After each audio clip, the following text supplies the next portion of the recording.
the solution to white to play and win?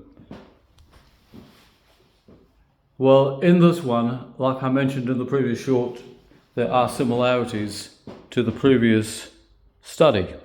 We'll come to that in a moment. First of all, black is threatening the a pawn here and giving check. Now, if white were to play here, black would go then. If you take a look at that blockading of the e pawn would cause white some problems.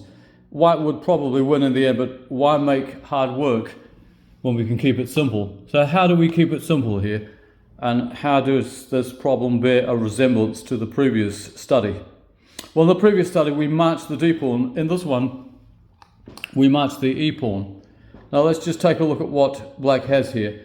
Well, of course, he can take the pawn and give check. What do we do there? Well, we abandon the rook, quite simply. We can afford to do this. Not a problem at all. He takes it. So what do? Well, we march on. And he can't stop that pawn from queening because that's the net result. And I mean, if he comes here, not a problem. We just queen the pawn and it's all over for black. So let's put this back for a moment.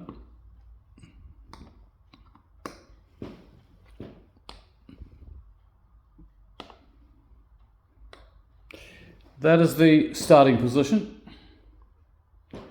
We played here. We've tried taking the pawn, it doesn't work. What about if he goes here? He's wanting to get to the back rank, isn't he? So, we go here.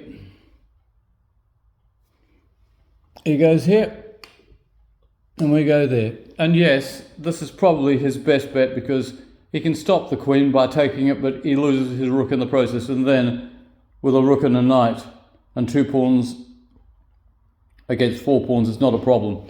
So none of that works either. So after e6, does he have anything else?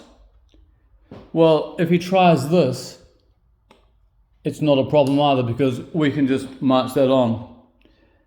And really, we can, if he plays here, we can afford to take it this way because there's just no way that black can stop that pawn from queening. An interesting study.